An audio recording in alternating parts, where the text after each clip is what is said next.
Mike Palm in for Michael Lombardi, who's getting a little bit of time away right now. Stormy Bonantoni with you, but always appreciative you're willing to step in on these Fridays, which is the first of many Stormy and Mike Palm Fridays to come. Steph had an idea for a segment for us, by the way, that I don't know what it would entail, so we kind of have to work around the name, but the Palm before the storm has a really nice ring to it. Now you have to make it make sense. Exactly. Not right? That is our task now, is figuring out what the hell that segment would actually be. Later we'll have Does Palm Have a Qualm? Yes. Right? We love wordplay around here. That'll be fun, though. So we'll get into some long shot bets that we'll see if it is something that you might have a qualm Did you come up with or if these you want to bets fire in this on qualm it. before the I came qualm? up with a couple. I like the NHL futures ones. Those were pretty good. We've got a few in there that I think are good, that will get your brain thinking a little bit down the stretch. We'll get into plenty of NFL, obviously, this hour as well. Lots of combine talk, quarterback news coming out that does not revolve around the first three picks in the draft. But we'll have ESPN's Field Yates join us. He's been doing a great job with NFL Live out there in Indy this week, and he and Mel Kiper are very much so into all of the mock drafts and potential trades and all of that. So I think that'll be a good conversation coming up. I met him at Radio Row this year, Field Yates. He's 18 years old. He looks so young. Doesn't age. Right? Yeah. No, very, very nice guy, though, and obviously super knowledgeable in the space. Let's get into some of the news items, though, that have come out, because we've heard from GMs, coaches, now players all at the podium out there in Indy. And NFL Network's James Palmer had an interesting take this week about what the Falcons are going to do at quarterback. And there's been a ton of talk, because we heard the quotes from Raheem Morris about they want to fit for the city in addition to the team. And that got a lot of people thinking about Justin Fields, who has already been connected to this team because it's his home, yada, yada, yada. Well, Palmer thinks a dark horse for the Falcons could actually be Baker Mayfield. What do you think? I hadn't thought of that, honestly. When I read that, I hadn't connected it. And this is the coaching angles, that you reunite with something stick to the devil and something that's familiar, with Raheem Morris and Zach Robinson, along that same angle with the Commanders and Cliff Kingsbury and Caleb Williams. It's an interesting thought. I mean, they need quite an upgrade at quarterback, right? They've built this offense to have all these weapons, right? I mean, you so many top 10 picks, and you wonder how they're utilizing them or not utilizing them. And a lot of that had to do with the quarterback and Ritter's inability to do that. Baker's interesting. I think he benefited in Tampa Bay from playing in a pretty conservative system, to having some good talent around him and a defense that could keep games under control. And he performed well last year. What do you think his arc is going to be? Is his arc going to be what we saw last year in Tampa Bay, or is his arc going to be more like the majority of his NFL career? I would still lean against this. If you put a yes/no price on Baker to Atlanta, I'd probably lay a pretty decent 4-5 to 1 that's not going to happen. And I don't know how this goes in with the city narrative of Atlanta. And Baker Mayfield, I don't know. They got to come up with some of that soccer mojo where they got. I mean, have you ever seen the Atlanta United games? They're not even that good of a team, and they sell that place out, and they're so excited. And then the Falcons games, they don't have that kind of energy. It's the same thing in Charlotte. Charlotte FC. Oh, yeah. Is a huge deal. They've got tons of fans in the stands. And it's soccer in the Southeast, and it's so hugely popular, and it's supposed to be football. That's the religion. Meanwhile, we saw those pictures at the end of the year for the Panthers, and it was just abysmal. You could get tickets for 45 cents. That's why David Tepper's now raising ticket prices out there. Great. Good for you. Anyways. But no, I'm with you. I think Baker stays with the Bucs, and that's what a lot of the conversation has been. He's been very open about wanting to stay there. It feels like they like what they got out of him, and it's just what you said. If he's able to build on that or maintain it versus reverting back to the player that we've seen a lot of. Fields, by the way, minus 425 right now at DraftKings to go to Atlanta ultimately. Do you think that's where he ends up? I keep saying what system best fits him, and I think having a strong running game and a good tight end does benefit him. The read option game, I feel like, would be so fun with him and Bijan. The problem with him is he takes so long to read the field, right? He's so long in his progressions. that it's tough for him to be a great drop back passer. So you got to keep him moving and stuff like that. Yeah, it could be. I'm going to go off because the next topics might be Pickett here in Pittsburgh, though. And I asked this to Michael when we were on the program. I keep thinking that Russell Wilson could land in Pittsburgh. I think that would be a spot for him. He's a favorite too right now. Because of Arthur Smith. Because of what Arthur Smith wants out of his quarterback, and he wants a quarterback that's going to be under center. There's very few that do that. Russell Wilson is still an under center quarterback, a quarterback that is a good at the ball fake, which he's always been throughout his career, and uses that play action.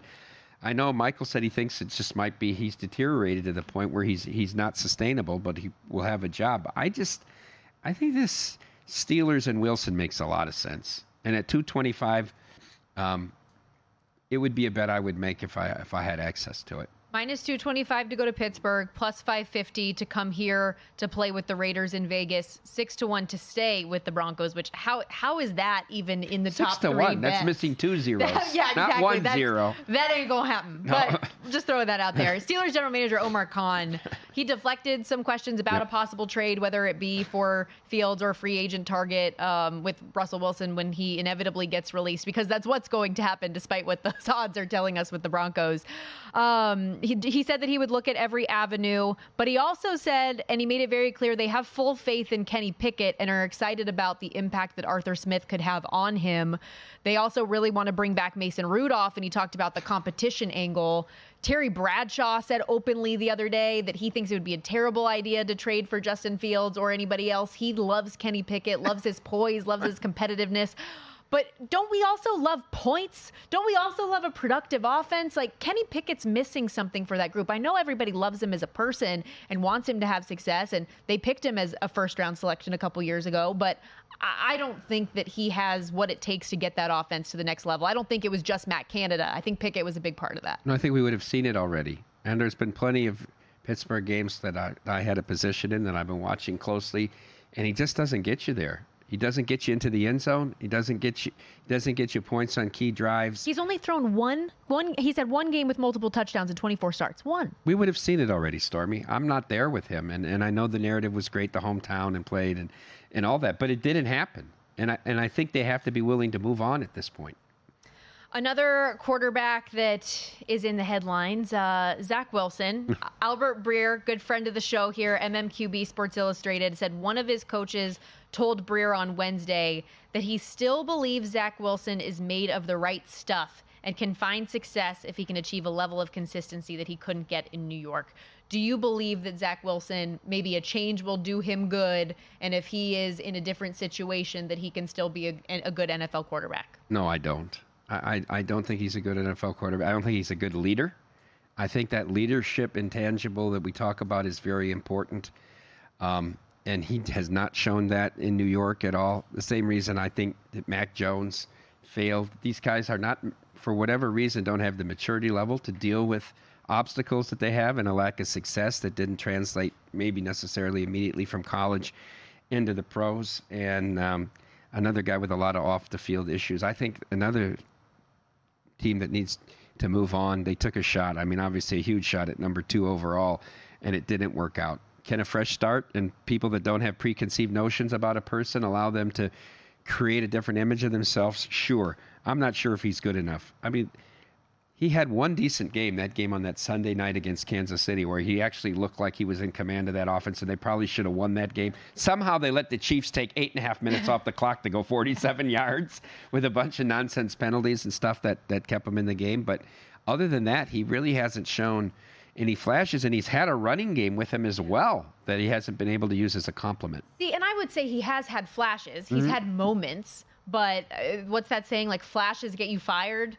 The potential, I guess, for you see some of those moments of what he could be, but he isn't that guy, and we haven't seen it be consistent. He's 4-7 in his 11 starts this year, had the worst QBR in the National Football League of the 30 qualified quarterbacks. And I know it was a tough position that he was in because a lot of things changed with Aaron Rodgers stepping in offensively. But when Aaron Rodgers is done, 4 snaps in, do you not start to work an offense around the guy that you have and try to play to his strengths? It's like they did that for 2 games, and then it was out to dry. So I don't think there's a belief at all in him, despite what this coach said to Albert Breer. I think he's done. I think that he's going to be a backup or a third string quarterback in this league moving forward. And that's about the ceiling for Zach Wilson now. I don't disagree with you, Stormy. The Jets also, by the way, I don't think that this surprised anybody, but they have given Zach Wilson permission to seek a trade. The offensive line, though, is what they got to get figured out. They have to go tackle in the first round, right? Well, they have to. They've got to be able to protect Rodgers. I mean, you're going to have a quarterback that has very limited mobility here that you've staked your future to, and it's the same thing we said in Cincinnati with Burrow. If you can't protect him, he's no good. The numbers, one of the worst in the NFL last year, as we know just with our eye test, but a pass block win rate of 50% that led them to allowing pressure on 35% of dropbacks, fifth highest rate in the league, which in turn led to their quarterbacks being sacked on dropbacks at the fourth highest rate. Like, you cost your quarterback his entire season 4 snaps into the game, and it did not get better. And they need to run the ball more effectively as well. Lots of things that need to get fixed in Jets country, on the field and behind the scenes, with all of the issues that they've had coming out about Robert Saleh, about Nathaniel Hackett. So we'll see how things look coming up in 2024. Coming up here on the Lombardi Line, ESPN's Field Yates is going to join us. We're going to discuss the Combine, where he thinks those top 3 quarterbacks are going to go, and more. We'll be right back.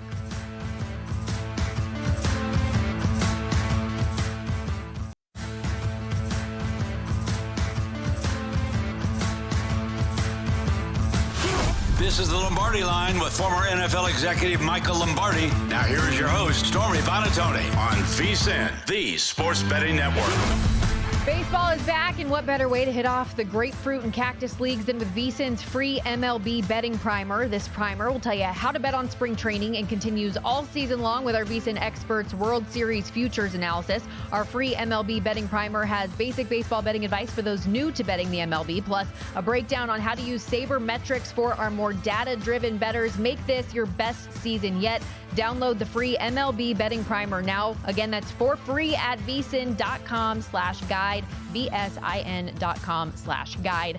This is the Lombardi Line. Mike Palm in for Michael Lombardi today. Stormy Buonantony with you live from downtown Las Vegas. But we're heading out to Indy, where the NFL Combine rolls on. ESPN's Field Yates joining us now at Field Yates on X. And we're having some of the big dogs hit the podium today. Caleb Williams, certainly not afraid to do things his own way. Not only is he not throwing at the Combine, but he's the first player ever not to do the medical field, which is obviously very unique. What's the reaction been to Caleb Williams today? Yeah, I'd say for the most part, guys, thanks for having me on, by the way. I'd say for the most part, I think it's more of a reality of an acknowledgement from people around the NFL that the Combine as we know it is not the same anymore. We're going to see more and more and more of this as players are taking matters into their own hands. You know, when you have a deep, potentially complicated medical history, it's important for you to have the various testing done. If you're a player like Michael Penix Jr., quarterback from Washington, who's had 2 ACL tears and 2 separate season-ending shoulder injuries, that's where the stuff like the medical really matters. But for guys who have a relatively clean bill of health, or guys that have done everything you can do on tape to show what kind of prospect you are, the impact of missing out on these various portions of the Combine, a lot less dramatic than it would be under different circumstances. I think this event is still wonderful and integral to the NFL pre-draft process, but it's taken on new shape, and I think teams that don't acknowledge that are only fooling themselves. Field, from a betting perspective, Caleb Williams, overwhelming choice. You have to lay 10-1 to go to the Bears at number 1, and then the market becomes interesting between 2 and 3 with Drake May and Jaden Daniels, with Drake May being a slight favorite to go second to the Commanders. Is the Combine a place where Jaden Daniels' stock will rise because when he runs the 40 and these different physical drills that they're going to do you think this will have an effect on the betting markets? I'd actually be surprised if Jaden does anything physical this week. I suspect that he'll save all that for the pro day itself. And, having studied some of these betting markets over the years, I don't know that we have a great feel on these things typically this far out. So I've told people this repeatedly. The only way that I'll feel really confident in one of those quarterbacks, Jaden Daniels or Drake May being the likely pick at number 2, is if Adam Schefter reports something. Otherwise, I'm going to continue to go with what I have felt throughout this process, which is that they're both nip and tuck for that number 2 overall spot in the entire draft. I mean, Jaden Daniels, so electric, dynamic runner, will immediately change the way that you can play defense. Meanwhile, Drake May is 6'4", 230 pounds, terrific arm, only 21 years old. Jaden Daniels will be 24 at the end of his rookie season, so you're getting a little bit more time on your side if you're a team that values that. So I really feel like up until April 25th, absent some really solid reporting from someone like my great colleague Adam Schefter, I'm going to feel uncertain about how that number 2 pick will go. And, to your earlier point, it's still so early in the process, but what are your thoughts on one of those top 3 teams potentially trading out of one of those spots for somebody trying to get up there to get a quarterback, or even the Chicago Bears, who do have that top overall pick right now? There's been some conversation of would a Washington really go all in and try to get up to that number 1 selection? Yeah, I think if Washington were to do that, the price would be quite prohibitive. And the only reason that you're going to move up from 2 to 1 is that you have a singular quarterback prospect that you view as the guy that can kind of change your franchise going forward. So I sort of view that as Chicago would be carrying a significant amount of leverage and be able to demand a steep price for that. So it's definitely possible a team could trade up into the top 3. Right now, though, I don't have a great sense of how likely it is or what teams that might be. I just think it's possible. But truthfully, I think that the top 3 teams in this year's draft class would be most wise to simply stay where they are and take a quarterback. In the case of the Bears, likely Caleb Williams. In the case of the Patriots, whichever is left over at 3. And the Commanders have the tougher decision at pick number 2. Field, I think the Chargers are very interesting at number 5. With Jim Harbaugh coming in and a philosophy on how he wants to build this team.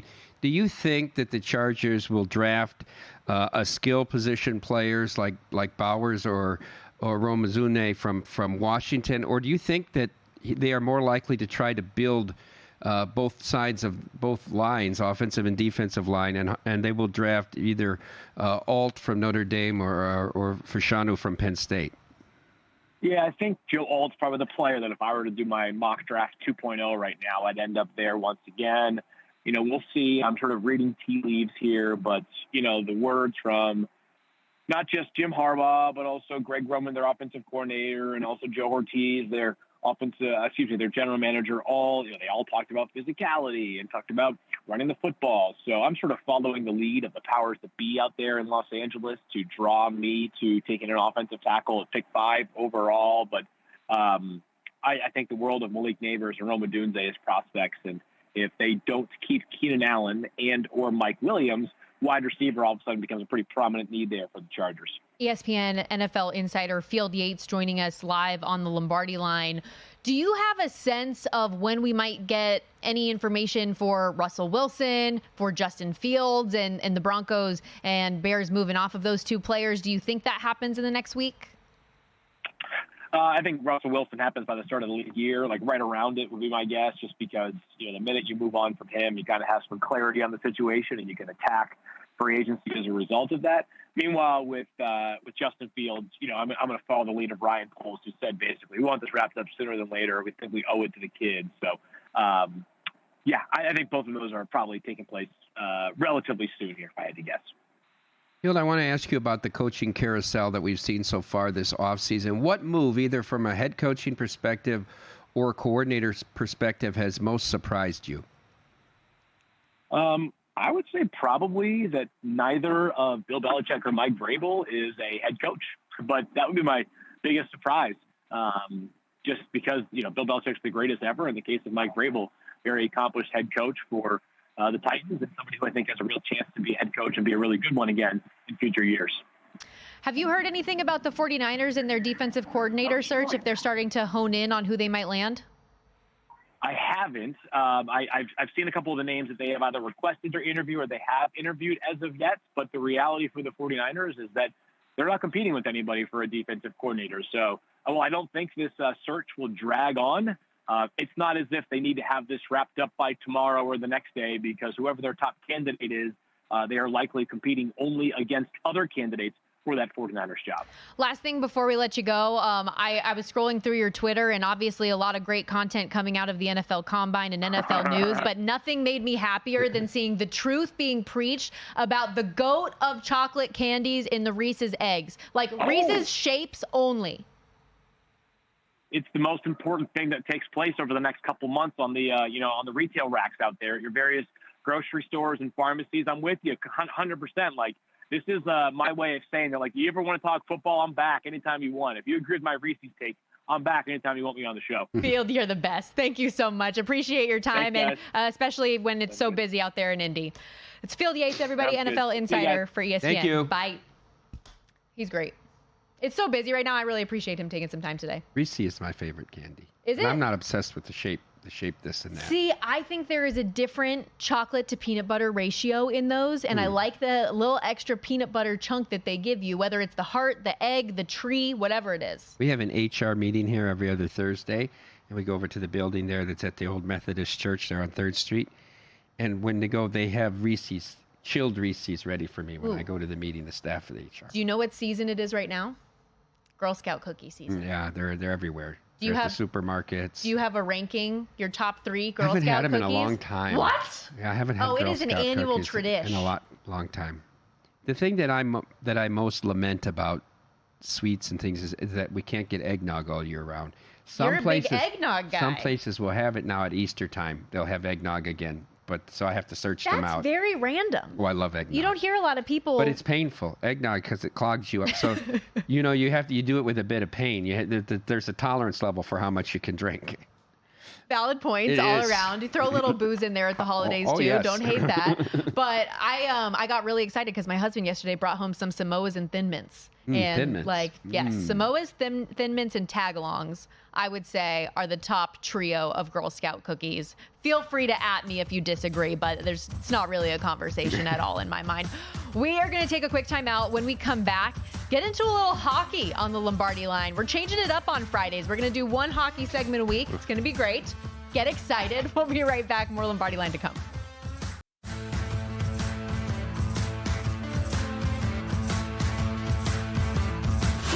This is the Lombardi Line with former NFL executive Michael Lombardi. Now here is your host, Stormy Bonatoni, on VSiN, the Sports Betting Network.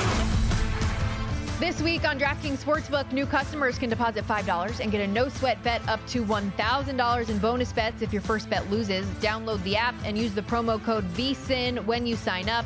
VSiN, DraftKings Sportsbook. The crown is yours. I keep on seeing, Mike, just the weirdest quotes that are coming out of the Combine. And I know that, like, there's only so many standard questions that reporters can ask these prospects, but someone asked Caleb Williams if birds are real. Whatever the conversation starter was with Tyler Owens yesterday that led to him saying he doesn't believe in space. Well, there's a lot of weird stuff that's happening in Indy right now. I'd look at some of these reporters. What do they know? I mean, this is crazy. Who cares? Who cares? Like, are they trying to do how in the meetings some of the coaches and scouts would ask weird questions to try to see how the prospects handled it? Is that what they're trying to do? I don't know. It's weird to me. I guess you have to find some entertainment value out of it, but it doesn't make a lot of sense. And that's, Field Yates talked about it in the last segment. It's not what it used to be, these combines. Yeah, it's changing a lot. And to his point, though, I wonder how much longer we're going to see this the way that it is. Because even the medical evaluations, I know Caleb Williams isn't doing it, the first player ever not to. But, that's the one, biggest complaint I feel like players have coming out is how long the medical evaluations take and that they're unnecessary because all of the teams do their individual checks as well. It's a valid point. And a lot of this stuff is redundant. And what do we want it to look like going forward? Well, let's get into a little NHL today. Highs and lows so far since I've been getting back into betting hockey. Did well with the Leafs yesterday, but lost on Vegas, so that was a little bit disappointing. Nick Alberga came on the show yesterday. He said take Austin Matthews for an anytime goal, which has been the play lately. He had 2 games without a goal, bounced back yesterday. But for that game, Mike, I was so annoyed because Vegas goes down 3-0 in the first period. And so at that point, I'm just like, okay, I'm a loser. Yes, in hockey, anything can happen, but whatever. The Bruins just look like they're at a different pace tonight, and so you move on. But then Vegas reels you back in, and they bring it all the way back. They end up tying it late in the third period, 4-4. And I'm in. I'm back in. I think this is alive, but they can't complete the rally. And there's nothing I feel like I hate more than that, than thinking a bet is done and just chalking it up to a loser, but being reeled back into thinking I have a chance and they can't finish. I hate it. They tied it 3-3, and then they tied it 4-4, and it was kind of a crazy goal off Hill's shoulder from a short angle there, and all of that. Yeah, I thought the game was over, and then I re-engaged with it once they got back to tied. Yeah, you could have saved an hour and a half if they wouldn't have made the rally. I thought Nick Alberga, and I said to Stephanie, I'd love to have Nick Alberga on Friday, and she said, get him yesterday. Yeah. We can bring that moving forward, though, if you would like him to be on Fridays. I like the Muzzy a lot. I'm surprised he didn't give out Alex Kerfoot to score a goal coming back to Toronto, because I know he was tweeting about how everybody was excited and the production team there was getting ready to reintroduce him. I mean, it's all this old homecoming here. I mean, the Blackhawks had their biggest crowd of the year to welcome back Kane and Chelios and all that. I mean, that's the highlights for some of these teams. And then Kerfoot scored their first goal on a shorty in the second period. But moving on to tonight, I'm going to stay with the theme that you had last night. I was also on Maple Leafs puck line and play the Senators tonight. 14 in a row, the Dogs of Phoenix have lost. Coyotes just in a real funk, and they've had the lead in several of those games and blown it. For me, though, I've tried to focus more on when Vejmelka's in goal than Ingram. I think there's a decided difference, and not that Korpisalo's been great for the Senators, but this team is reeling, and now they have to play a back-to-back on the road in Canada. I don't hate the puck line here, plus $1.25 with the Senators, but I went on ahead and laid the price at $1.90 here in fading Phoenix. Yeah, I'm not sure how I'm going to play the side yet, but it's whatever it would be Senators, whether it's puck line, regulation, or just a money line bet. The minus 125, the price for Senators in regulation. But not only is it the second half of a back-to-back with travel, but it's their third game in 4 days, 4th and 6th. Like, I do think that type of stuff adds up. They're a bad road team under normal conditions, let alone that. And to your point about Vejmelka, he has allowed 4+ goals in 15 of his 22 games. That is very bad for people that don't typically watch hockey. That is awful. And in his last 5 starts, a .498 goals against average and an .862 save percentage. And if there's one thing that Ottawa can do reliably, it's score. So I feel like just a lot of the things are coming up here, even with the Senators' recent issues, that they'll be able to score without issue here against the Coyotes, who are they have not won a game since January 22nd. Pretty hard to believe. They had Colorado beat, what was it, last Sunday in Colorado? They had a 1-goal lead 3 different times on them and ended up losing that game 4-3. And then there's only 3 games. Obviously, the NHL it's a Tuesday, Thursday, Saturday league, right? And the Monday, Wednesday, Friday, Sundays are their off days where they only have anywhere from 2 to 5 games. 3 games tonight. I also play the other game that starts at 7 Eastern, 4 Pacific, and I'm an under player. This Sam Ersson has been really quietly been terrific for the Flyers with Hart out and has kept them in a playoff position. I mean, they'd be the 3 seed in the Metro if it started today. I'm going to take the first period under Ersson against Kemper tonight in the nation's capital against Washington. That's 1.5, your standard line. At even money is the best price I found in the market on under 1.5 first period. Capitals have been a very profitable first period under team for me this year. You made a statement now that you're getting back into hockey betting. Do you really go away from it during the NFL season? You're still betting. Are you not betting hockey every day? I bet it occasionally, and I watch the Golden Knights all the time, right? But for me, like, as far as the big picture league stuff, like, I'm very much so just delving into it. I follow any futures that I have early on in the year and watch Vegas, and that's about my limit, just because I'm so in with traveling for college football and having to be in the know in that, and then our show is all NFL all the time during the season, so there's just not really, I don't think there's enough space in my brain for more, It just happens like that sometimes. With that game, I don't have anything tonight, but it is interesting for 2 teams that, like the Flyers recently, their expected goals are like much, what's the word I'm looking for? They're significantly lower than what they would be, and Washington's defense is so much better than what they've allowed lately that despite the way that they've played the last couple games specifically, like, this feels like more of an under type of a game. I think that's why we see the total in this game 6 versus 6.5 juice to the over in the other 2 games. It just feels like it would be that, so that makes sense for your first period bet also. The Caps coughed up 8 goals in Detroit on Tuesday. That's not what their defense is normally. So anything in Devils Ducks, they're laying a big number, minus 250 in Anaheim. Ducks plus 205 total in that one, 6.5. Yeah, too big. Ducks win last night in San Jose, so they're coming off the back-to-back. The price is just, to me, is a runaway. I mean, if I had to play something here, I would look 278 at DraftKings. I would look at the dog, but I'm not interested in Dostal off the back-to-back for the Ducks, so I passed on that game. Interesting, of course, the full slate tomorrow in the NHL. Very interesting games. I think this race in the Central is fascinating with Dallas, Winnipeg, and Colorado all right there, separated by only a few points, and both of the other two have games in hand on Dallas. That was a big win, I thought, for Dallas against Winnipeg. Now Winnipeg goes from Dallas for the early game tomorrow to play Carolina. A big game for the Red Wings, who had their win streak broken. Florida comes to town. I honestly thought Florida was a fluke last year as the 8th seed, and I thought you could take a favorite now. I thought you could take a position against them that they had a shot not to make the playoffs this year. I think Paul Maurice has done a terrific job. Bobrovsky's playing as well as he has since he's come to South Florida, so that's a big game tomorrow for Detroit as well. I would look at that total under if you're looking at a 6. And this. Then just a general theme here is how well Nashville's played. I think that was their 6th in a row. A big game last night against Minnesota. They gave up the first goal, then scored the next 5. Take a look at the Predators. They might be a thorn in people's side heading into the playoffs in the West. That prop that you guys have up at Circa right now, country to win the cup. Yeah. I looked at it this morning and it was minus 265. And then I checked it before we started the show today and it was minus 280. So people keep betting USA bet over Canada. Yeah, but at one time when Edmonton and Toronto got off to the slow starts, that got over $5. And then it's been as low as minus 225. So it moves because people are betting it. It's a great idea that Jeff Davis had. And, you get a lot of national pride for the northern side. A team north of the border trying to win a first one since I was 1 year old. That's the way I put things into context right now. It's been a hot minute. What futures do you have in pocket right now? What are you looking for? Preseason, I bet the Kings at 26-1, which they started terrific. It got down to like 12-1. Then they go through that swoon. They fire McClellan, and now they've picked it back up again. Nice win last night in Vancouver. I think that's the first time those teams met all year. It's strange for division foes. So they look like they have a little bit of hope again. And then I added, as I mentioned a couple weeks ago, Calgary at 150-1. Just because I thought Markstrom was rounding back into shape. And if they can make the playoffs, you can make money on the ticket already.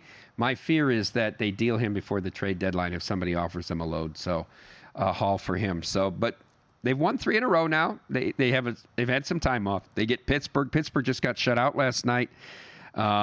In Seattle, they get a big game against Pittsburgh. They have a road trip, though, that's going to be very tough coming up next week. If they have a 5-game stretch, they probably need to win 3 out of the 5. And that's a good reminder, too, what you said about the trade deadline. 1 week from today, the NHL deadline. So keep an eye on all of these rosters and guys who might be sitting, might be on the move. Really important stuff that can come out of some of those morning skates. We're going to step aside. When we wrap things up here on the Lombardi line, does Palm have a qualm? It's going to be fun. Trust me. We'll be right back.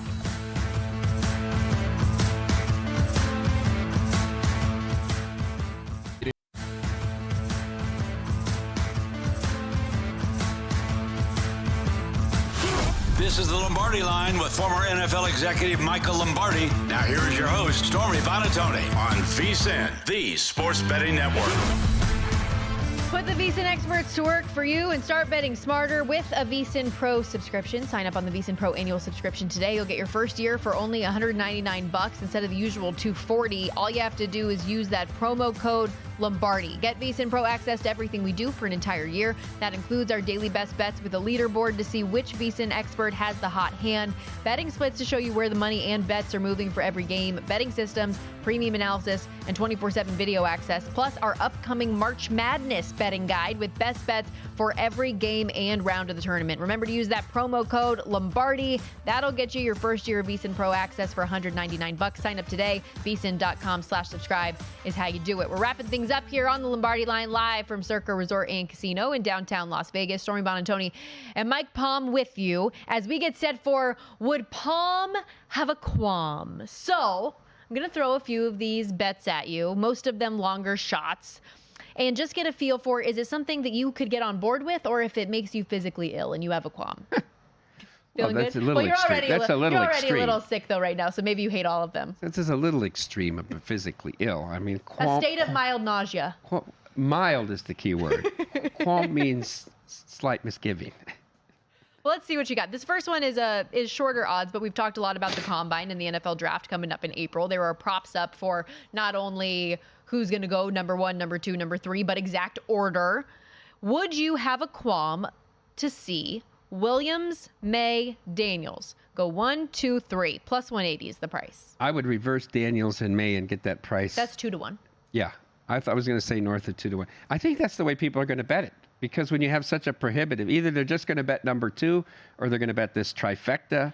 I know different books will offer top 5, obviously longer odds, top 4, top 5, creative ways to bet the draft. I don't disagree with that, but I would do the other side of it and take the 2 to 1 or take Daniels to go second to the Commanders. What I'm most intrigued by with the quarterback market is what the over/under for position of JJ McCarthy is going to be. Where's it at right now?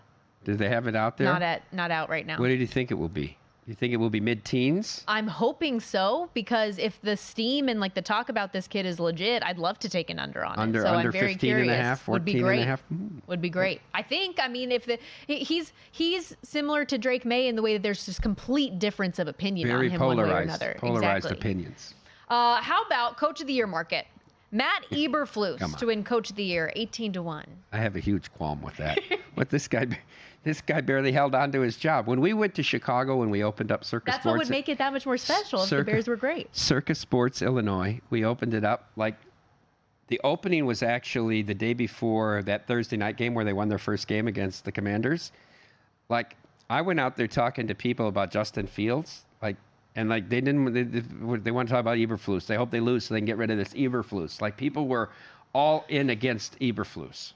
My thing is, if the Bears are bad again this year, even with they're just going to be back in the same vicious cycle. Like when they had Matt Nagy and they draft Justin Fields and have him for a year, it doesn't work out. Then you've got a whole new group and batch of people that are trying to develop this quarterback and ultimately fail. That's why I didn't agree with maintaining Eberflus this year. Just start fresh with a whole new regime, I feel like, and you bring in a quarterback versus a retread of Eberflus, who the defense played better the back half of the year. But other than that, what really was there, especially if you're moving on from Fields. Yeah, that's true. But I didn't know that, from the perspective of the cohesiveness of the team and the game management. Now, you can argue the defense, which he was brought in Indianapolis, and they were bend but don't break. They had a very good run defense last year. I don't know what the Bears would have to do for him to be Coach of the Year.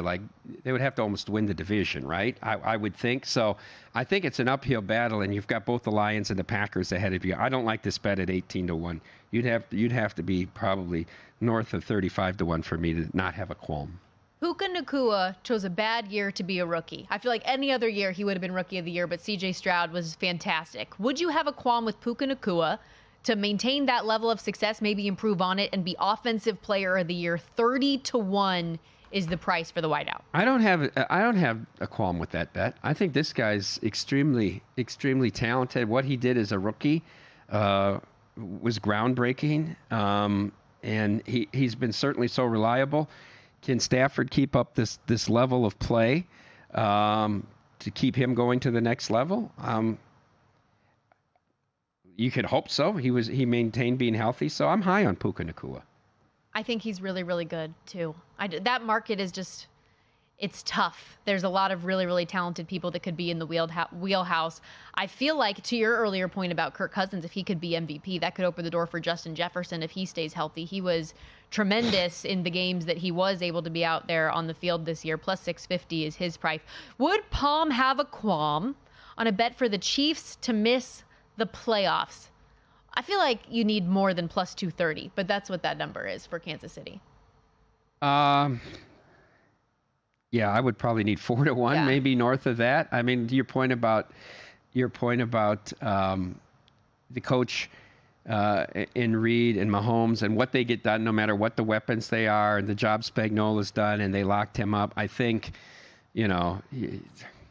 I don't see it in the AFC. They'd have to have a tremendous fall off for them not to even be one of the top 7 teams in the conference. So, yeah, I think this is too short. I have a qualm with this. There and they just win the division every freaking year. Like, until someone knocks them off, I feel like even if you're laying a number in the division, you just keep betting that. I'd be stunned if they weren't able to find a way to make the postseason. Every awards market right now in the NHL is an odds-on number with the exception of the Hart Trophy, so the league MVP for the National Hockey League. Austin Matthews is the favorite, followed by Nate McKinnon, Nikita Kucherov, and Connor McDavid. McDavid is 4-1. Would you have a qualm placing that bet on the Oilers star? I think it's too far for him to go here because of Matthews and the record-setting pace, and I just still think McKinnon's the best player in the game, and I think Colorado will probably be the 1 seed in the West when it's all said and done. So, we have high thoughts, and it's a four-person race, right? It's only those four, and then it goes 1,000,000 to 1 after that. I'm exaggerating. Obviously, it's 50 to 1. But with Kucherov being the fourth one, I do have a qualm with McDavid at 4-1. McKinnon, still has the narrative standpoint of he's the one of those four that hasn't won it before.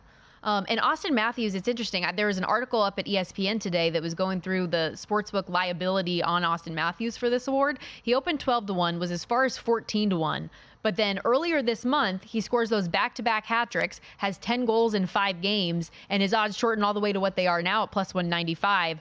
ESPN Bet, FanDuel, DraftKings, every sportsbook seems to have the most liability on Austin Matthews right now to win the award. Yeah.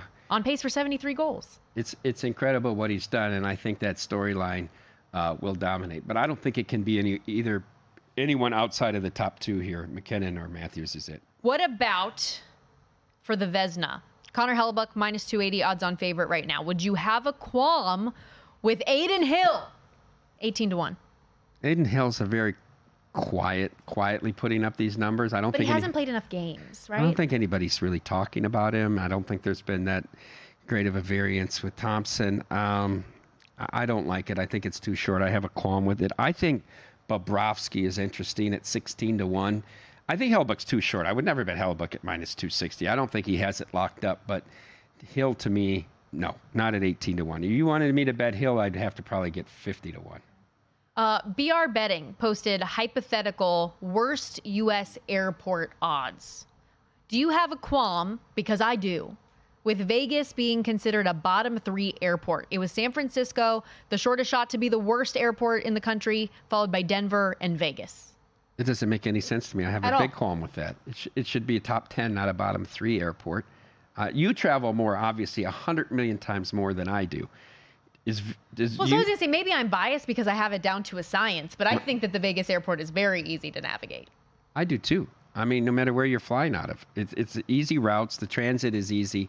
How is LAX? LAX wasn't in the top 7 that they had out here. My wife has to go through there when she goes home. It's a disaster every time she goes. LAX is awful. Orlando wasn't in these odds. It's abysmal. All the Disney people. It is crazy. The transportation there is not good, and there's all the Disney people. It is so busy and so swamped all the time. I don't care for Atlanta. I agree with DIA being one of the shorter shots because it's this massive airport, and they always only have one section of security open, so it's one long line, which makes no sense to me. How about Kennedy? Is Kennedy in the top list of worst? No. It is not. We have San Francisco, Denver, Vegas, Fort Lauderdale, Newark, DFW, Philadelphia. I have missed more connections at DFW in the last 3 years than I've missed at any other airport for the duration of my life. I cannot stand DFW. I got snowed in Denver once on a Frontier flight and had to stay there like 36 hours, so I don't have a fond memory, but I don't know if it's the airport's fault. Our first Mike Palm and Stormy Bonatoni Friday. This was fun. Yep, we'll go all the way through the summers with it. Does Palm have a qualm? And we get our NHL talk in, which is always fun. That's a wrap for today's edition of the Lombardi Line. Keep it locked right here, though. Coming up next on VSiN, Patrick Maher and the Sharp Money crew. We'll see you next week.